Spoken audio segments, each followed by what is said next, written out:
Selamat bertemu kembali, sobat peneliti semuanya. Saya dengan Sihar Tambun dari NV Consultant, konsultan yang bergerak dalam bidang pelatihan software-software untuk kebutuhan penelitian.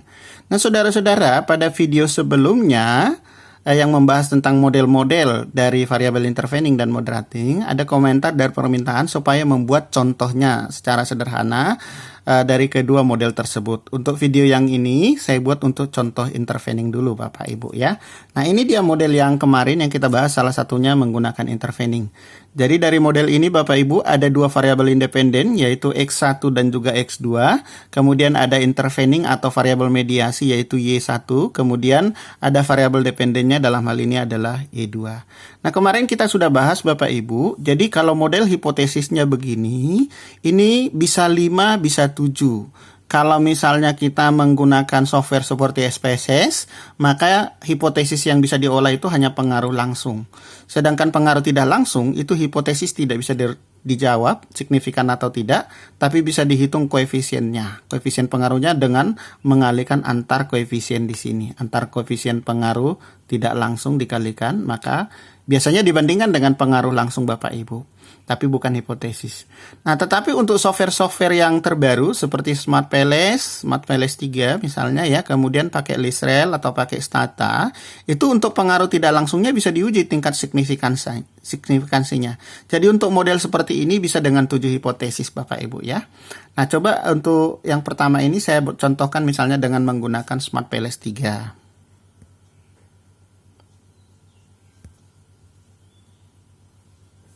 Ini misalnya saya sudah buka SmartPLS-nya Bapak Ibu. Ini kita beri namanya misalnya adalah Project Intervening. Sudah beri nama, kemudian kita klik OK. Lalu coba saya ambil contoh salah satu data yang bisa saya pergunakan untuk diolah. Misalnya saya sudah menyediakan datanya. Saya okekan ya Bapak Ibu. Kemudian saya coba menggambarkan modelnya. Yang pertama tentu saya tarik Bapak Ibu untuk X1 dengan 5 indikatornya. Saya tempatkan di sini. Kemudian variabel X2 dengan 8 indikatornya. Juga saya tarik, saya tempatkan di sini Bapak Ibu. Saya sukakan gambarnya. Kemudian untuk variabel Y1 ini juga saya tarik sampai variabel Y2 juga digambarkan. Oke, kemudian setelah kita tarik semuanya, ini bisa saja Bapak Ibu kita ganti arah pengaruh indikatornya, arah indikatornya dari sebelah kanan. Kemudian kita bisa rubah namanya. Misalnya ini menjadi Y2. Demikian juga variabel yang lainnya diganti namanya. Nah, selanjutnya Bapak Ibu kita tarik coba arah pengaruhnya. Ini yang pertama adalah pengaruh langsung. Kemudian ini terhadap intervening langsungnya. Ini terhadap variabel Y2. Kemudian intervening terhadap Y2-nya.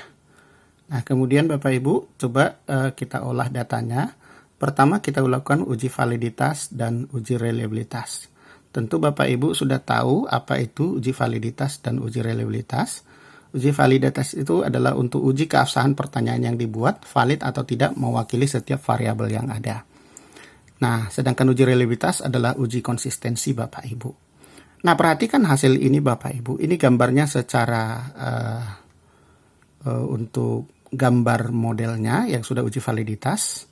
Nanti hasilnya juga untuk uji reliabilitas bisa dilihat di sini Bapak Ibu, juga beserta semua diagram yang dihasilkan sesuai dengan standar Bapak Ibu. Nanti kita bahas, ini hanya contoh bagaimana membahasnya saja. Nah, kemudian Bapak Ibu, kalau kita mau menghasilkan uji regresinya misalnya, yang penting diperhatikan adalah di sini Bapak Ibu. Pada saat mengolah kita hipotesisnya terbuka, maka yang diklik adalah detailed. Ya, nah artinya dua arah. Level signifikansinya 5%. Tetapi kalau kita membuatnya searah, ini yang harus diganti one tailed ya. Oke, jadi cara ngolahnya sama, perbedaannya nanti antara two tailed dan one tailed adalah di sini ya. Nah, kemudian dalam contoh ini berarti kita hanya mengolah data yang detail saja, lalu di start calculation. Nah, ini dia keluar pengujian hipotesisnya Bapak Ibu, nanti kita bahas. Kemudian ini dalam bentuk gambar, kita bisa lihat nilai T statistiknya. Kemudian indirect effect-nya Bapak Ibu, pengaruh tidak langsung juga bisa kita lihat di sini. Mengeluarkan koefisien pengaruh dan juga nilai T statistik dan nilai V-velusnya. Nah, kemudian gambar ini akan coba saya tarik Bapak Ibu, saya gambarkan di slide untuk lebih detail kita bahas. Nah, hasil dari uji validitas tadi Bapak Ibu, kita bisa lihat. Nah, jadi saya contohkan di sini Bapak Ibu, misalnya variabel X1 itu memiliki 5 indikator, kemudian X2 ada 8, kemudian Y1 ada 6, kemudian yang Y2 ada 6 juga. Nah, model ini tentunya Bapak Ibu sudah paham ya. Nah, kalau seumpamanya saya punya 5 indikator Bapak Ibu, apabila saya kembangkan setiap indikator menjadi 2 atau 3 pertanyaan, maka salah satu cara yang bisa digunakan adalah gunakan nilai rata-rata untuk menempati angka di sini. Jadi bisa saja Bapak Ibu untuk variabel X1 kita banyak pertanyaan, tetapi pertanyaan itu kan diturunkan dari semua indikator. Nah, kalau banyak sekali juga agak kerepotan pengolahannya secara statistik ya Bapak Ibu ya. Jadi gunakan nilai rata-rata. Nah, dari sini Bapak Ibu, yang pertama sekali kita lakukan adalah uji validitas. Validitas seperti yang saya katakan tadi adalah untuk menguji valid atau tidak pertanyaan atau pernyataan di dalam kuesioner itu mewakili variabel itu atau tidak. Sah atau tidak mewakili variabel itu. Secara statistik sebenarnya dia sedang menguji antara skor individu di sini dengan totalnya. Ya, kalau korelasinya bagus, korelasinya di atas 0,5 atau outer loadingsnya di atas 0,5, maka sebenarnya indikator itu valid. Nah, jadi kalau kita lihat Bapak Ibu, baik di X1 maupun X2 ini, semua nilainya itu di atas 0,5. Ini juga demikian. Nah, kemudian juga untuk variabel Y, semua juga hasilnya di atas 0,5. Artinya apa? Semua indikator sudah valid. Nah, pertanyaannya bagaimana Pak kalau nggak valid? Kalau nggak valid ya di drop saja. Ya, artinya ini bisa kita klik kanan setiap indikator ini, nanti diklik kanan lalu dihapus lalu diolah ulang. Caranya seperti itu. Ya, jadi di drop. Nah, kalau misalnya mau dipaksakan ya tambah responden dan lain sebagainya. Tapi tentu Bapak Ibu jarang menggunakan pilihan itu karena akan menambah waktu kembali. Nah, itu yang pertama yang perlu kita pahami di sini. Yang kedua, ada angka-angka yang kita lihat di sini. 0,281, 316, 0,364, di sini ada 0,307, di sini ada 0,693. Itu adalah nilai koefisien pengaruh. Jadi, kalau kita mau membuat persamaan pertama untuk variabel intervening, maka ini adalah beta pertama, ini beta kedua. Kalau kita ingin membuat persamaan untuk variabel Y2, ini adalah beta 1, beta 2, beta 3. Nah, kemudian kalau dibuat persamaan seperti itu, suka diartikan atau sering diterjemahkan seperti ini. Setiap kali X naik sebesar 1, maka Y akan naik sebesar 0,316. Atau saat X1 dinaikkan sebesar 100%, maka Y akan naik sebesar 31,6%.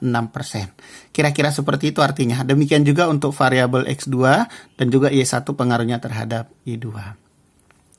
Yang berikutnya, saudara-saudara bisa lihat angka di sini 0,9. Ini adalah R square atau nilai koefisien determinasi. Jadi kemampuan dari variabel X1 dan variabel X2 dalam menjelaskan variabel Y1 adalah 90%. Artinya apa? Ada error 10%. Jadi kalau kekurangan dari 100% itu adalah errornya. Nah, yang 10% error itu adalah peluang variabel independen lain dalam mempengaruhi variabel Y1 yang tidak diuji dalam model penelitian ini. Nah, demikian juga dengan variabel Y2, Bapak Ibu. Jadi kita lihat kemampuan dari variabel X1, Y1, dan X2 dalam menjelaskan Y2 itu adalah 91,9%. Berarti error masih ada 8,9%. Itu adalah peluang variabel independen yang lain dalam menjelaskan variabel Y2. Itu angka-angka yang penting di sini, Bapak Ibu. Nah, setelah kita melakukan uji validitas dan uji reliabilitas, Setelah melakukan uji validitas, kita cek uji reliabilitas. Uji reliabilitas itu Bapak Ibu yang dilihat adalah Cronbach's Alpha, Rho, Composite Reliability, dan juga AV-nya. Standarnya adalah ketiga angka ini, baik Cronbach's Alpha, Rho, dan Composite Reliability, itu minimal 0,7. Nah, jadi kita lihat di sini semuanya di atas 0,7. Sedangkan AV diisyaratkan adalah 0,5 Bapak Ibu ya. Nah, apakah saudara-saudara wajib menggunakan ini? Silakan. Ya, ada yang menggunakan wajib semuanya, kadang-kadang juga ada yang menggunakan Cronbach's Alpha dan Composite Reliability. Atau bahkan kadang-kadang cuma Cronbach's Alpha dan AV. Saya kira nggak ada masalah, silakan terserah Bapak Ibu peneliti semuanya. Nah, uji reliabilitas itu sendiri apa Bapak Ibu? Uji reliabilitas itu adalah uji konsistensi. Jadi, apakah responden menjawab dengan serius atau tidak? Ya. Nah, ya memang kadang jadi dilema Bapak Ibu. Lalu bagaimana kalau misalnya sebuah variabel itu tidak reliable? Ya secara teori dikatakan kalau tidak reliable, variabel dihapus. Lah kan repot Bapak Ibu. Kalau misalnya model seperti ini, Bapak Ibu bayangkan variabel Y2 tidak reliable. Lalu bagaimana? Nah, masa modelnya rusak, model nggak jadi, penelitian batal dong. Nggak seperti itu ya Bapak Ibu. Nah, kalau misalnya tidak reliable, saya sarankan kepada Bapak Ibu, coba dicek respondennya. Kalau misalnya jawabannya itu naik turun, zigzag jawabannya dalam satu variabel, ya misalnya menjawab variabel Y, pertanyaan pertama dia sangat setuju, tidak setuju, jadi 5-1, 5-1 misalnya menggunakan skala Likert, itu menunjukkan bahwa respondennya memang nggak serius Bapak Ibu. Kenapa? Ya dalam satu variabel yang sama, hanya ditanyakan dengan pertanyaan yang berbeda dengan tujuan yang sama, dia jawabnya naik turun. Jadi kemungkinan itu tidak konsisten ya Bapak Ibu ya. Jadi jangan langsung membuang variabelnya. Kemudian yang berikutnya Bapak Ibu, ini adalah gambar yang dihasilkan oleh SmartPLS juga untuk uji reliabilitas tadi, baik Cronbach's Alpha, Rho, Composite, dan AV. Jadi masing-masing terdapat garis itu adalah standar yang diisyaratkan dari SmartPLS. Nah, kemudian pada saat kita mengolah dengan bootstrapping tadi, jadi di sini ada two-tailed, jadi ini adalah dua arah. Nah, cara melihatnya Bapak Ibu, angka-angka yang penting di sini adalah nilai koefisien pengaruh ini atau nilai T statistiknya. Ya, jadi signifikan atau tidak kalau digambar bisa dilihat apabila hasil nilai T statistiknya itu adalah di atas 1,96. Angka-angka itu terlihat di sini untuk uji pengaruh langsung Bapak Ibu. Untuk uji pengaruh tidak langsung itu adanya di tabel, tidak bisa ditampilkan di dalam gambar model seperti ini. Nah, kalau melihat cara ini Bapak Ibu, kita lihat dari 5 hipotesis langsung, dari X1 terhadap Y1 itu signifikan karena skor yang diperoleh nilai T statistiknya di atas 1,96. Ini juga signifikan. Ini juga signifikan, ini juga signifikan, ini juga tidak signifikan kalau yang satu ini karena hasilnya tidak mencapai 1,96, masih di bawahnya ya Bapak Ibu. Nah, tapi nanti kita lihat dari model ini bagaimana dengan pengaruh tidak langsung. Mediasi dari Y1 atas pengaruh X1 terhadap mediasi Y1 atas pengaruh X2 terhadap Y. Nah, kalau ini nanti signifikan berarti ya mediasi dari variabel Y ini sangat luar biasa ya Bapak Ibu. Jadi yang pengaruh langsung itu tidak signifikan, tapi ketika dia memediasi bisa menjadi signifikan. Seperti itu nanti contoh yang akan kita bahas. Nah, kemudian ini dalam bentuk koefisien Bapak Ibu. Ini sama persis tadi waktu kita uji validitas, ini koefisien yang terlihat Bapak Ibu, koefisien pengaruh ataupun betanya. Nah, sedangkan ini adalah nilai T statistiknya. Jadi yang di atas 1,96 itu Bapak Ibu ada sebanyak 1, 2, 3, 4, 5. Hanya ini yang tidak. Terlihat warnanya berbeda Bapak Ibu. Warna yang berbeda itu menunjukkan bahwa dia tidak signifikan. Kemudian pengaruh tidak langsung bisa dilihat di bagian bawah. Jadi pengaruh X1 melalui Y1 terhadap Y2. Hasilnya nilai T statistiknya ini tidak mencapai 1,96. Kemudian V-values-nya juga tidak di bawah 5%. Berbeda dengan mediasi yang kedua yang saya katakan tadi Bapak Ibu ya. Jadi sebenarnya kan ketika kita lihat tadi pengaruh langsung dari X2 terhadap Y2 itu tidak signifikan.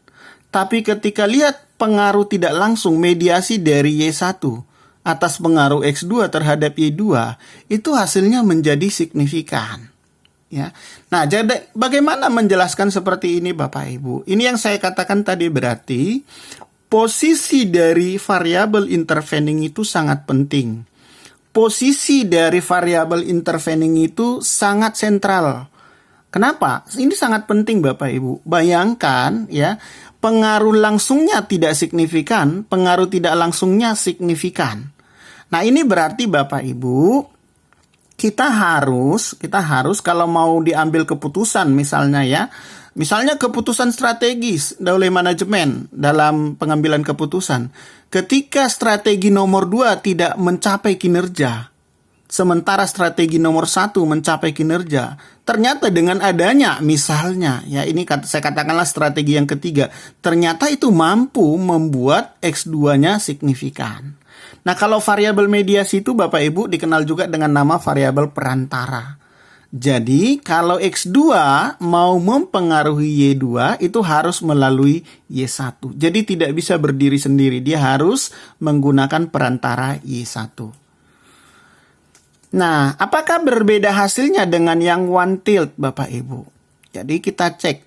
Ya, sebelumnya Bapak Ibu ini ada gambaran sedikit untuk menjelaskan ketika kita mengolah atau membuktikan sebuah hipotesis dengan uji dua arah pada level signifikansi yang biasanya kita gunakan adalah 196. Nah, itu setara dengan kalau kita menggunakan uji satu arah, jadi level signifikansinya 2,5%. Kira-kira seperti itu ya. Jadi tidak berbeda sebenarnya ya level nilai T statistiknya kalau kita menggunakan sama-sama dua arah dan satu arah. Yang berbeda adalah level signifikansinya di sini. Seperti yang kita pilih tadi di dalam Smart Palace-nya. Nah, ini dia kalau one tilt Bapak Ibu ya. Nah, jadi hasilnya kita lihat. Ini seperti yang saya jelaskan tadi. Juga dari 5 hipotesis langsung yang tidak signifikan itu adalah 1. Ya. Kemudian ini dalam bentuk tabel Bapak Ibu. Yang signifikan itu tetap di sini ada 4 pengaruh langsungnya, pengaruh tidak langsungnya tetap 1. Jadi hasil dari one tilt dan juga two tilt kebetulan dalam hasil ini lebih kurang sama ya. Cuman memang jadi mendekati di sini ya, pengaruh hampir saja ini kalau berada di bawah 0,05 itu akan menjadi signifikan. Ya. Jadi demikian saya kira Bapak Ibu untuk penjelasan kali ini untuk intervening. Ini kalau digabungkan perbandingannya ya Bapak Ibu. Jadi ini yang one tilt, ini yang one tilt, ini yang two tilt. Lebih kurang hasilnya sama. Tapi memang bisa dilihat di sini ya, yang tadinya tidak signifikannya itu dari 5% agak jauh, makin mendekati. Kemudian kalau ini juga yang pengaruh tidak langsungnya dari 0,237 menjadi 0, mendekati satu arah itu ya. Ya, baik Bapak Ibu, seperti biasa kalau Bapak Ibu ada pertanyaan silakan salin di komentar di YouTube untuk kemudian nanti saya bisa tambahkan video-video untuk pembahasan materi yang selanjutnya. Jangan lupa Bapak Ibu di-subscribe supaya Bapak Ibu mendapatkan notifikasi updatean video dari sana. Sampai ketemu kembali, terima kasih.